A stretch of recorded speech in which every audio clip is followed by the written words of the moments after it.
Time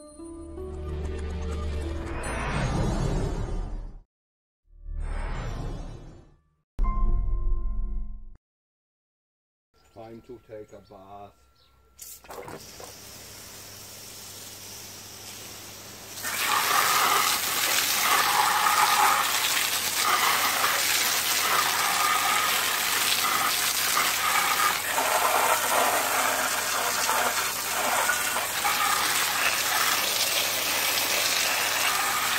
Hello folks, so today we are going to explain to you why we had the inverter failure in the E39, and we're going to tell you how to avoid it yourself. This is probably going to be a long video. There's a fair bit of technical detail that I have to go into. Try my best to keep it as, you know, the jargon and stuff at a bare minimum, but unfortunately it's a power electronics thing, so we will need to touch on some technical areas. For those of you that don't really want to listen in, that's perfectly fine, and I will tell you now that there was absolutely nothing wrong with the inverter, and it was entirely my fault for the way that I connected the high voltage battery to it. So without further ado, let's go have a look, and we will walk you through the steps, kind of air crash investigation style, so that you can see the chain of events that led to the failure, and we'll then show you how, as I say, not to have that occur. So stand by. Alrighty, so on the bench for you today, we have not one but two Gen 3 inverter converters.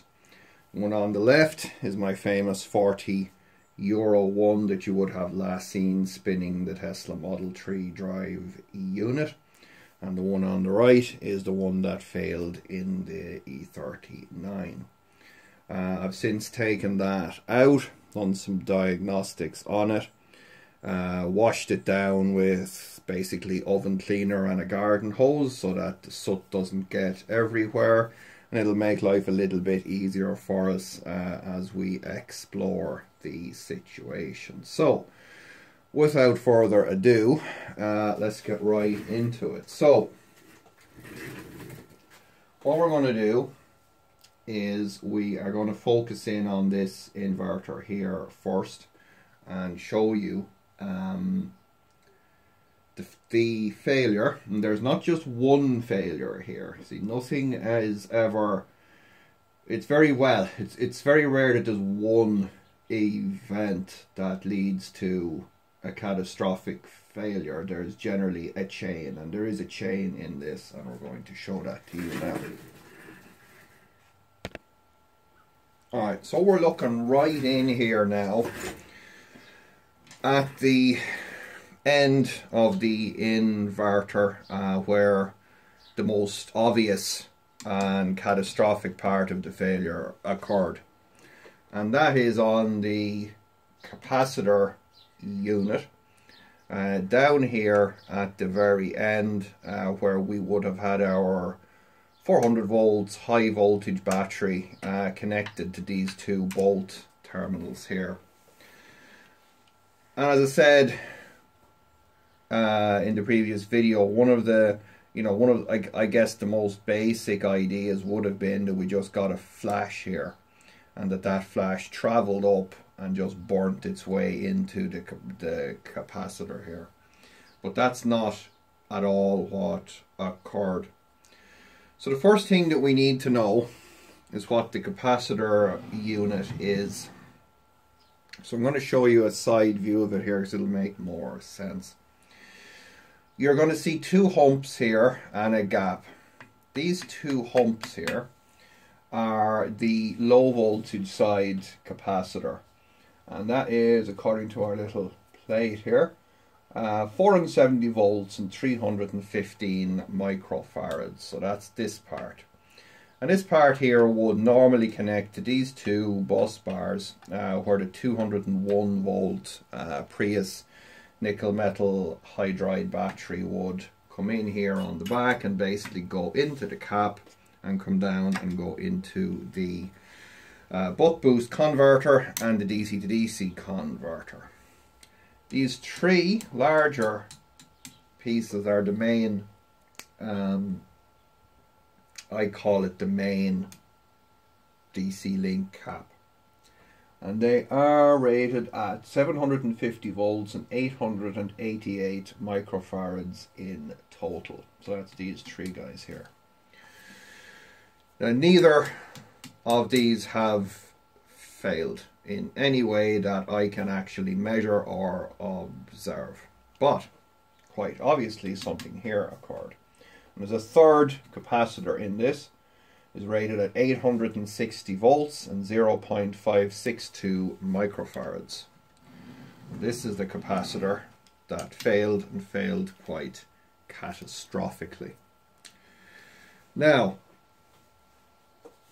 I was racking my brain trying to figure out what had gone wrong here, and I couldn't, and I had some theories, and I put a post up on the forum about some of them.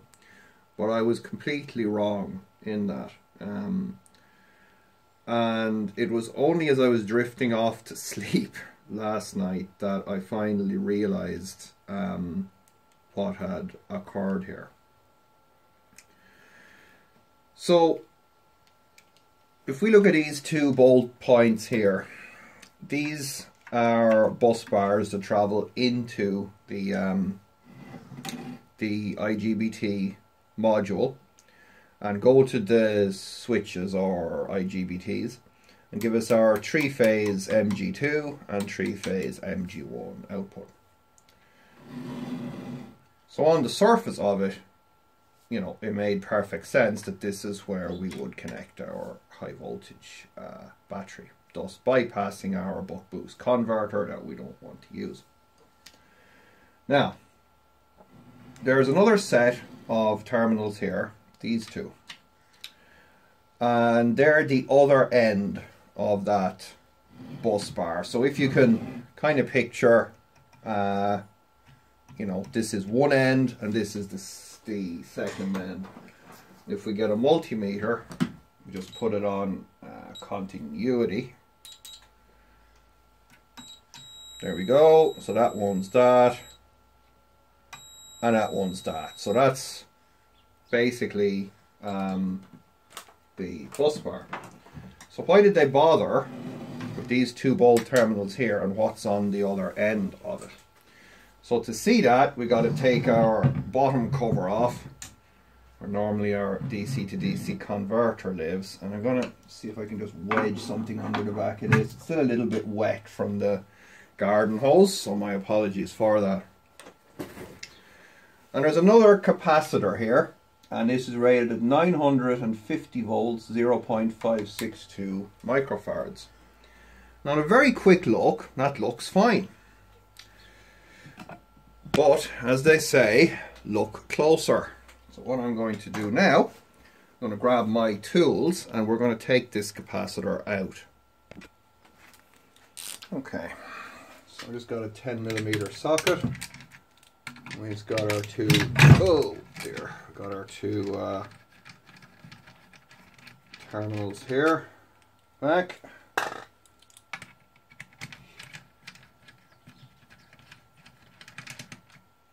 And of course that's an 8mm socket, standby. Okay, let's get those two kind of retaining bolts out of there, or I guess Eric the car guy calls them fasteners, which is probably a better name. So let's call them fasteners. Okay. So let's get that cap out of there. Now, I'm going to bring this cap in for some closer inspection for you. Hopefully my phone will show you this, but hoping you can see there's a rather serious crack. If we look down, the capacitor has a rather nasty bulge in it. This capacitor has completely failed. So, not as catastrophically as the other one, but it has indeed failed.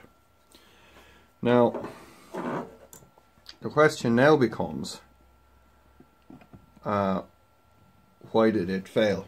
And when did it fail is a more important question. See, this was the start of the failure chain. When I first got the motor spinning, I was really pleased, and I was revving it and I was watching the tacho jumping. As I was getting the thing dialed in, I got the tacho to go wee went the Siemens motor, and then there was a little pop. I thought, what the hell is that? Don't tell me I've blown the inverter. And I went out and had a look, and a tiny little wisp of smoke had just came out of this thing. And I said, oh my God, no, you know. And my first thought was that, well, I guess the DC-DC converter and these little filter caps in the DC-DC don't really like the 360 400 volts. But everything seemed to work fine, and I got busy, and I managed to convince myself that everything was indeed fine. But that first pop was this capacitor failing. Now, how come, you may ask yourself, did this not turn into a big ball of fire and, you know, be much more obvious than just a little pop? And that's because if you read here, it says SH film capacitor. Now, SH does not stand for shit. It stands for self-healing. Now, what that means is that if we get a breakdown in the capacitor between the two plates, in this case it'll be a roll or a sandwich, then the dielectric material will self-heal. It will fill the hole in and prevent a short circuit condition. And I would like to confirm that this Toyota self-healing capacitor does indeed self-heal. So, straight away we had started our descent towards Armageddon. This capacitor now is now dead. We don't know it, but we've just lost one very important part of our capacitor network that's in this particular inverter. So this cap is now dead. So we have now got effectively nothing on this end of our DC link. Now let's flip back up. Now at the other end of the DC link we have this capacitor here. And Damien goes out for a test drive. And everything's great. The car's driving brilliantly. I mean, there's more than enough power in this. The inverter's not overheating. It's not shutting down. I'm thinking, wow, this is really good. So I turn the car and I'm coming back and I hear another little pop. I'm thinking, uh-oh, you know, this can't be good. And I drive on. I'm getting near home, like a couple of maybe 100 meters. And there's a bang and smoke just billowing. So I turn off the key and I get the car in, and then we see that big hole blown in the casing here. The initial pop was this other small value capacitor. I'm not going to give you the name yet, but this is the mate of this one. Okay, so we killed this one a while ago, and then we killed this one while we were on the road. And then, unfortunately, there's an aluminium housing here, and when it blew the casing apart, it managed to arc to that and basically started a plasma in here, and that's why we got all the smoke and the hole blown in the thing. But even while all this was going on, the inverter was still inverting and the car was still driving. And when we got home and we tore it down on the car, you know, I was you know, everything still worked. All the transistors switched, and you know, everything seemed fine. This is why this was such an enigma to me. Like, why didn't we kill the power stage? Why didn't this just turn into a huge blob? And you know, how do I still have, you know, all the, how do I still have a kind of a working inverter here? So to understand what happened here and why I was the cause of it, we need to look at a different type of inverter, which will make this, which will make what I'm going to show you here a little bit more obvious. Stand by. Alrighty. So right here we have a Siemens Alpha 2, or is it an Alpha 2? It is Alpha 2 inverter that I'm at some point going to design a logic board to run this, because it's really nice. And you'll be able to recognize hopefully some of the components here. Insofar as we got a heatsink, we have IGBTs, we have a bus bar system, we have capacitors, and we have our DC inputs here to the inverter. Now let's get that multimeter again, as I want to demonstrate something. So obviously it's good inverter design practice to use laminated bus bars. What does laminated mean? Well, it just means they're parallel with a bit of insulation between them, because that reduces a property called inductance. So if I reach around you guys here, pick one of these bus bars, there, and so that top bus bar is connected to this terminal on the inverter, and this one is connected to this terminal, and they're both obviously connected to the capacitor bank. So that's all cool, right? So we bring our DC in here, goes into the capacitor, into the IGBTs, and comes out at the far side here as 3-phase AC. Okay. Let me posit this question to you. What would happen if I brought my high voltage DC in here onto any two of these terminals? Would the inverter work? And the answer to that is yes, for a very short time, in much the same way that our Prius inverter worked for a very short time.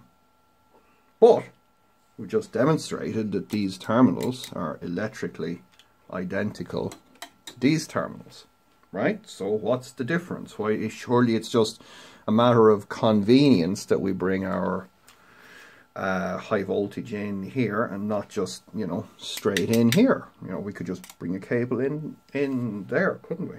Now we could if we wanted a barbecue. So this is where we're going to have to get into some power electronic stuff, folks, so apologies. See, when we start turning, these are basically switches, you know, transistors. We start turning those on and off into our motor to synthesize 3-phase power. And we do that by means of high frequency PWM. In the case of the Prius, we're running at 4.4 kilohertz. So we need to, obviously we need to feed power in here. And so we feed that from our battery. Surely, don't call me Shirley. Well, actually no, we don't.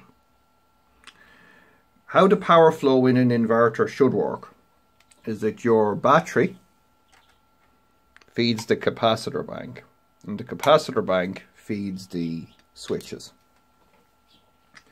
Because we want the shortest possible route between the switch and its current source. So we want the shortest possible pathway and the least inductance pathway between our switch and its current source. And the reason that we want that is that we play a little bit of a game of ping pong between the switch and the capacitor. How do I describe this? Okay, so our switch turns on and it takes energy from the capacitor. Then our switch turns off and it has to dump some of that energy somewhere, and we need to give that back to the capacitor. So that's the role of the capacitor here, is to act as a local source and reservoir would be a better word for our switches. But what if we just connected the battery here? Surely that would have the same effect, because we'd have the capacitors charged, and then our energy could still ping pong back to the capacitors. Well, no, some of it will, but a lot of it won't. A lot of it will say, oh, I don't really want to go to these capacitors. Let's try these long, nice inductive battery cables. Nice. Unfortunately, as we switch the current back and forth through those long inductive battery cables, we start to generate transients. And we generate transients using the formula voltage is equal to the inductance multiplied by the rate of change of the current. So the rate of change of the current is going to increase as I press throttle, so as the motor spins up. So as I spin the motor faster, my ping-ponging is increasing. Now that's fine if I wire my power correctly. But if I wire my power incorrectly, it's going to ping-pong back to the battery and use those big, long, lots of inductance battery cables to generate voltages, which will go whee, whee, like this. And if we happen to be unlucky enough to have a device called a snubber capacitor, like, oh, I don't know, like maybe this guy here, the job of a snubber capacitor is to snub those transients. That's why the snubbers have the highest voltage of any of the capacitors. This is a 950 volt cap. And so our poor snubber is saying, no, I can't take it. All these voltage transient thingies, they're all building up in me. No, I'm cracking under pressure. Pop. And so that is effectively what I did when I connected the high voltage DC here.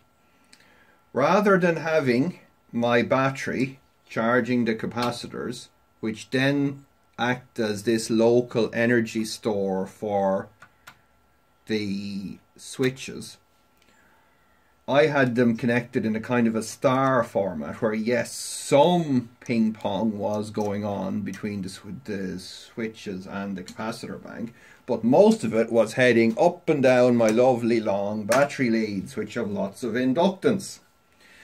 And on these points here, and on the bus bars, and on the poor IGBTs, we were seeing probably kilovolts of very fast transients. And our snubber capacitors, both this guy at this end of the bus and his friend here down the far end of the bus, were doing their best to snub them or to soak them up. But they could only do so much, and they failed. First this guy, then rather more catastrophically this guy. So folks, that is how to blow up a Prius Gen 3 inverter, converter, or indeed any inverter. Just connect the DC link capacitors wrong. So yes, internet, Damien did it wrong. I admit it, I did it wrong. Listen to this, this is not going to happen often. I did it wrong, and I'm going to not do it wrong again. Right, stand by. So, if this is the wrong place to inject the current, where would be, or I guess to connect the high voltage battery, let's say, where would be the right place? Well, ironically, the right place would be, well, where Toyota designed it. So let's have a look at this. Don't forget that in our Prius inverter, converter, we have two DC link voltages.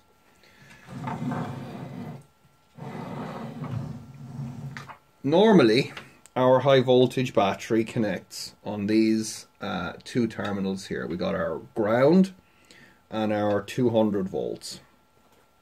Now in the case of these guys, and I'll take the cap off and I'll show you shortly, they're pretty much just bus barring around to this side of the inverter. And this negative here is the same as the big negative terminal that we just showed you, and it links to all the negatives. All three capacitor negatives connect to this point here. This also brings battery negative to the DC to DC converter stage down here.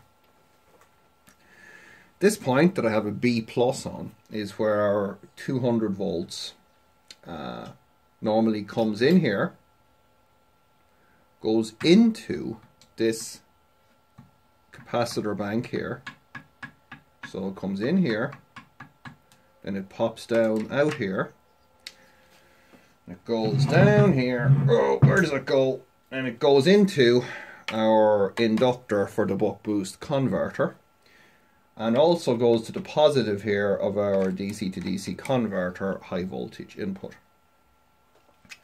We go through our inductor, come up here, we go into a bulb terminal up here, which is bringing us into our half bridge for our buck boost converter.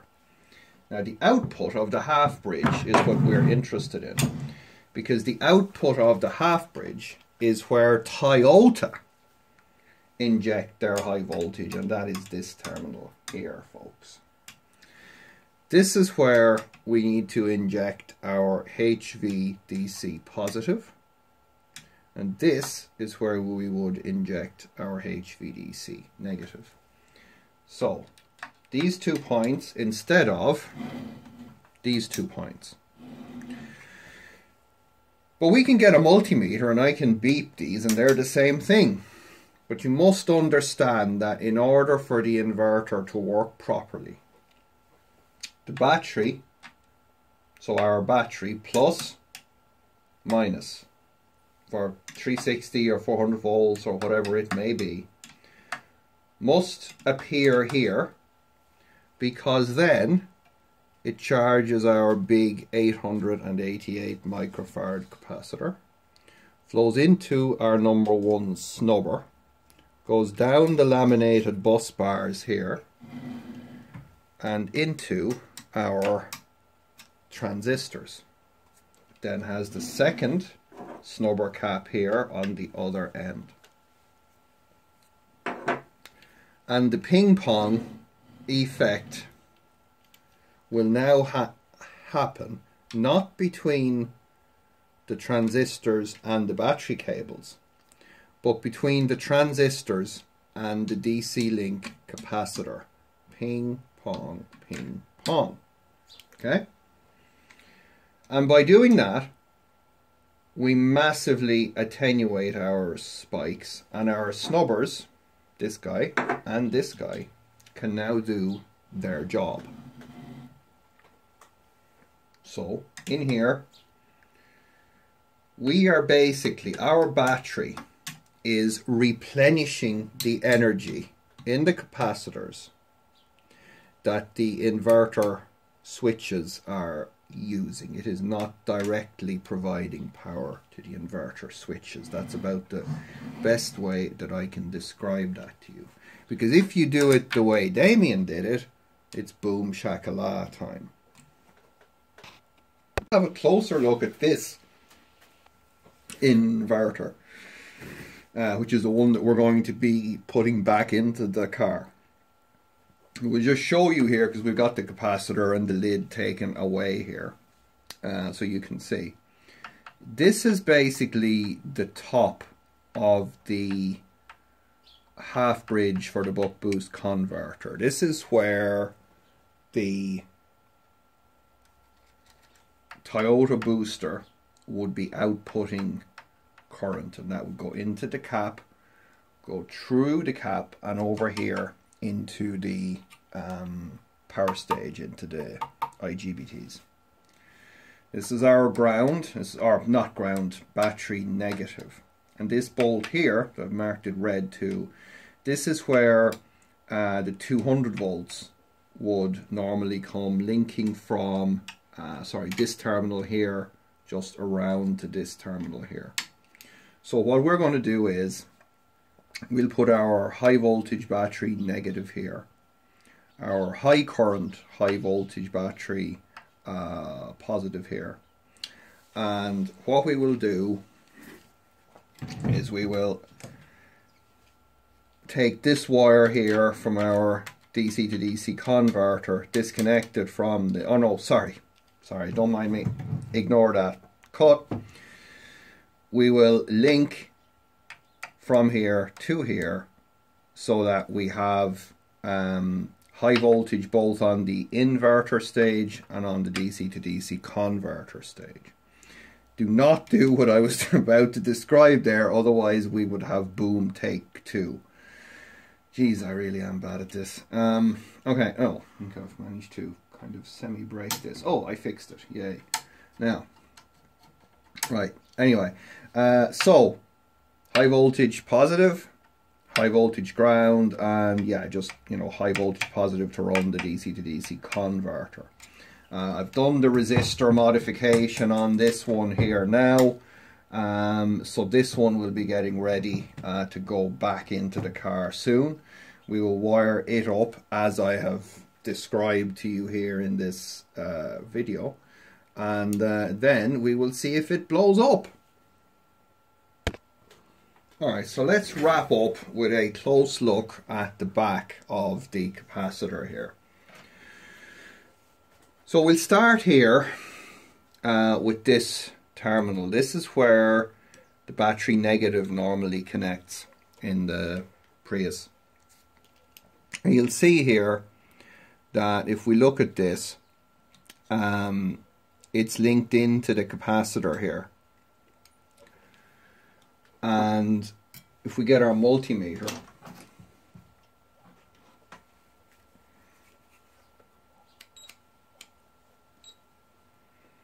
if we go from this point to this point, they're basically connected, and you'll see that there's a bolt. There's actually two copper strips bolted to this here, and that's because we have our two big capacitors, our 470, I forget what they are now, but the higher voltage and the lower voltage cap negatives connect here to this point, and thus to this point here too. This point here is our high voltage capacitor positive, and I can prove that just by beating that to the to where our IGBTs connect. So we really want to be connecting our high voltage here, ground here, negative here, positive here. So then we go through our capacitors into our IGBTs, into our second snubber, and we ping pong between these here, between our capacitors and our switches. All of our switching energies and stuff get absorbed by the snubbers, and our DC link capacitor does what it needs to do, supplying that local reservoir to our switches, instead of them coming out here and trying to travel down the battery leads. We then have our, this is our B plus, this is where our 200 volts would come in, and that connects down there. That just basically links through this bus bar here, and this part here is just a fuse that takes the 200 volts off, I think, to the air conditioning compressor. So that is, folks, where we are at with our exploding but not dead Prius inverter converter. This was the beginning of the chain where we blew this capacitor, but not catastrophically. And the ultimate failure here was then when this part blew out and basically arced off the inverter casing. So that's it. I'm going to leave it there. Hope this isn't too long and too boring.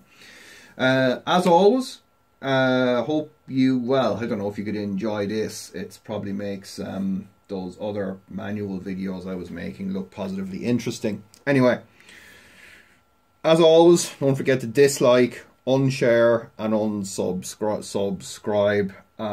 We will see you in the next semi-exciting episode. Hopefully not as exciting as this. Don't forget to check links in the description for GitHub, Patreon, PayPal, Open Inverter Forum, and actually JLC PCB. I have a link in there to them too. So,